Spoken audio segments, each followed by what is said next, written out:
Eno nno bitabuse full figure kaweddemu dda simanyi oba akalimu ka Salt Media agenda kubeera nga akasigaza anti ne mukama we Ssenkubuge naye ensonga mwaziri maama nnyabo mbu munnange Pastor Bujinga amasasi agaamukubibwa mbu Ssenkubuge ng'agenda abbirako full figure ng'amugamba nti paasita ebiwundu teyayina.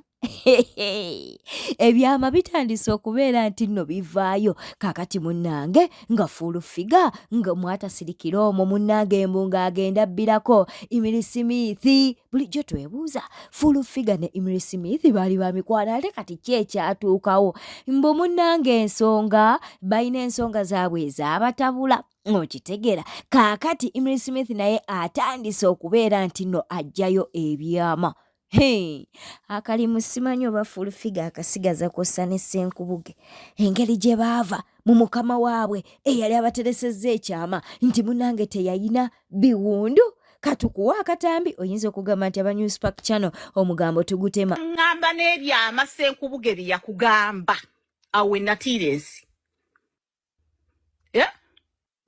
Ssenkubuge olwakugamba ekyama kya Pastor Bujingo wajja misinde ng'obiŋŋamba. Tewangama nti no Pastor Bujingo teyayina biwundu nti Ssenkubuge yakugamba nti Pastor Bujingo teyayina biwundu. Munno Ssenkubuge akuwadde ekyama kya Pastor nti no mulina okumuwolereza ku kamera. Ate ozze ogambye Saida. Gwe kennyini wanga nti Pastor Bujingo nti Ssenkubuge agambye nti teyayina biwundu. Nti n'ekyokufa enfa ya Richard agimanyiiko nti naye mulina omuwolereza. Kati gwe oyina muntu ki? Oyina muntu ki ku nsi kuno nga ne bali basale ba Museveni bwennyini abakuwadde abakuggye obwo obwavu bwalimu nabo obaddako n'obavuma bannalweyiso basale bahamu ndozo n'obulwa kuvuma hamu. Gundi Ssenkubuge yakugamba ekyama ki? Pastor Bujingo tayina biwundu naye tulina okufuna engeri gye tumuwolerezaamu. N'okufa kwa Richard yakumanyiiko yakugamba ekintu kino mu kyama naye kikazi gwe toyina muntu. Toyina muntu. Wajja bulambalamba ng'otandika kubyogera. Kati nze wali obiŋŋamba nkukolere ki? Wali omwama naye lwaki tewagenda ku poliisi? Nze wali obiŋŋamba nti nkukolere ki? Gw'ogamba nti simanyi omanyi simanyi mbw'oyombanga n'omuntu nga tolina ky'omumanyiiko. Okumanya mukazi gwe toyina muntu wo. Tolina muntu wo. Bw'okisiba ogeya makula n'ogeya mukazi we. Ne mwagala n'okuseetinga okubeera nti no mutta makulu olw'oli Omunyarwanda Pastor gwe yali adeetinga. Olw'obusente mbu bakuwadde banaye mukazi gwe olina mutemu. Ate makula bw'abanga mugezi yeegendeza ekikazi kino. Era ebizibu by'abadde afuna kibirimu. Ne audio weeziri ng'oseetinga okutemula muka Pastor. Yes. Kuba gwe kennyini gwe wali osetingira Pastor oli Omunyarwanda. Mbwajja muzaalira. Ng'oyagala makula bamugobe.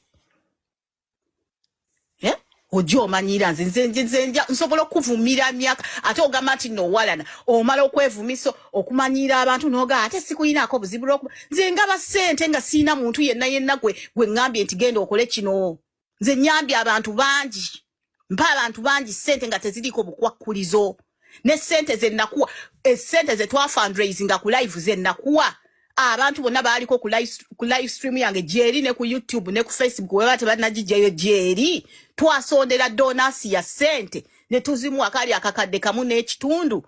Mukazi gwe omukazi donasi yagenda tugamba bwafunye emitwalo 10. Essente zonna n'ozezibika. Kati abaana ba Fangoni we bayombako nti no basonda miliyoni 4 okujjayo alien skin mu komera. Gwe n'ozezibika n'ogaana n'okumujjayo paka hamu we yaweereza ssente. Baba bakyamu. Gwoba muntu ki gwatagambwako. Gwokerera ku buli muntu yenna gwe weesiba ku buli muntu yenna ate nze sitera nakuteekayo bintu bye naye abaana abanteerayo content be babatera okuteekayo ebintu bye ngenda okulaba ti ate onvuma ate ekiki ate bitya nze content woze baali bamuteekayo nga bamanyi eki nno oyinamu ne kugundi oli muntu mukyamu nnyo odda ku bantu n'obajja ofuna n'obasalako ebigambo nze mpa obukakafu nti nakuwako sente ezivuma Bobi Wine ompisizaako akalango onkubirako akalango onoonya abasajja babuze olw'ekirwadde ky'olina kwejja olina kunaaba weetaaga sabbuuni na kikongoliro ne bakukuuta mu nnabunyaayo ne bagikalakata ne bagikuuta ne bajjako eyo emmembe yonna ekyo ekivundu masira twala tugende byonna ne bivaako bye weetaaga okitegeera weetaaga sabbuuni si perfume zoga zinakuwa ngoloza zigenda kuwonya ekivundu tekisobola kuwonya kivundu mukazi gwe genda obugenzi onaabe bw'oba okunaaba kuganye nga n'ekirwadde ky'okuwunya kiganye genda weewase n'essaha songa za kujjayo byama Emily Smith tatudde avuddeyo kati nno tugenze wa Bobi Wine mwawulirako emabega kaawo nga bagamba nti nno Babi anobye bw'ensonga ezaali zimunobeza mbuzi ez'okubeera nti nno Bobi yali sekawere mu bufunze mbu yali afunye omwana oba mukyala we omulala mbu ali ebweru mbu yali azadde omwana kakati Babi n'abigwamu mbu kwe kunoba akatambi kaakano buli dakiika ne zibeera nga zitambuza photoshop z'obufaananyi ne zibeera nga zimmanyira nze buli we zimmanyira nga naye nkwata mu nkizi z'omukulu ate omukulu nali namuvaako nga sikyamulabisa nnyo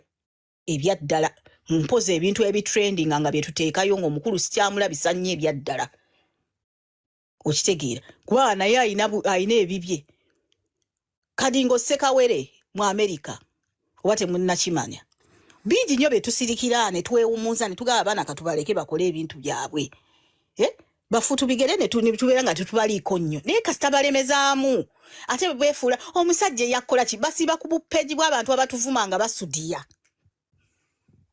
okitegeera bintu bingi nnyo naffe betusirikira ne twewumuza ne tugamba katubaleke kubanga tebakukwatako ne bateewumuza Sekawere temukimanyi mulooza nti n'abo abaana bokka baayina babbo temukimanyi nti n'ayina saidi nkoko ya Amerika temukimanyi nti ayina saidi nkoko mmwe mulowooza nti nno lwaki mulowooza nti nno Babi ali mu bufumbo nnyo Babi mumulaba bintu byabwe bya formality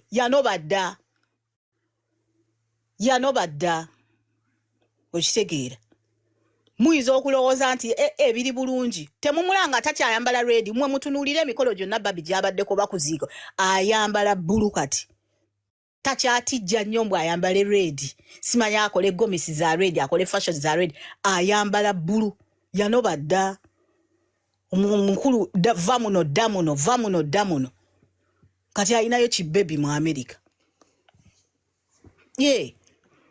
twewumuza ne tubeera nga tetulabisa nnyo ne twewumuzaamu okitegeera bwe tweyongerayo munnange Zari the boss lady avuddeyo n'alyoka asekerera abo abatamwagala okitegeera katubeere nga tubikuwa Nina fans in denial. They are confused admirers. Bakwagala naye kibasukkako n'atukana agamba why her era buli kimu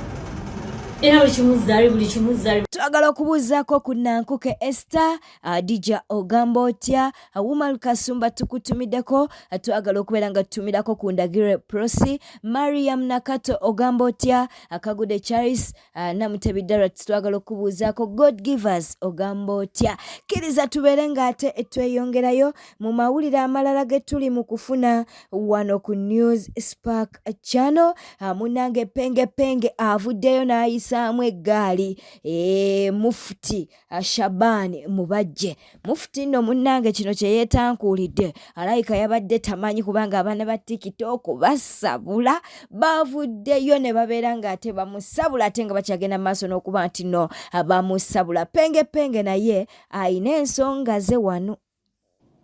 Wabba abayisiraamu n'obudomola batawalizaamu n'obubba watowa oda nti buli kimu kibbibwe n'obudomola bw'emmanju ne baddusa ne babba katuli ku TikTok jo abaana ba TikTok nno bamanyi muganda wange bajja kukolamu ennyimba obamanyi so baganda bange mbabuulye bulabanga omunnabyabufuzi ng'ono ng'omwana Aisha yattibwa mu nfe ey'ekitale y'essitta za mwana wa muyisiraamu oyo munnaddiini n'asirika nga yeeyita Kaliba naye ate agamba mbu TikTok yembi abantu abo mubatekeko nnyamaaso bantu bakyamu n'ebikolwa byabwe era mbiraba byerambika lunwe mpulidde oyeremezaako ku bwa Mufti bamugamba genda naye akyagaanye olaba mbonna alina emize ezifaanagana n'omukulu gwe tuli mukulwanisa bonna banyumirwa okubeera awo we bali mpulira bamugambye emyaka gyo kati ekkomo lyakoma yeremezaako ebbanga nti n'emyaka gye nyini gye bali bamugamba nti gino ogiweza mbu ng'otwamuka naye era alemezzaamu. Bwe tetambudde obadde mulabi mulungi olakwekuumira ku Newspark channel kankusaba obeere ng'osubscribinga olikinga kw'ossa n'okuleka obubaka bwawo mu comment section. Beera bulungi weeraba.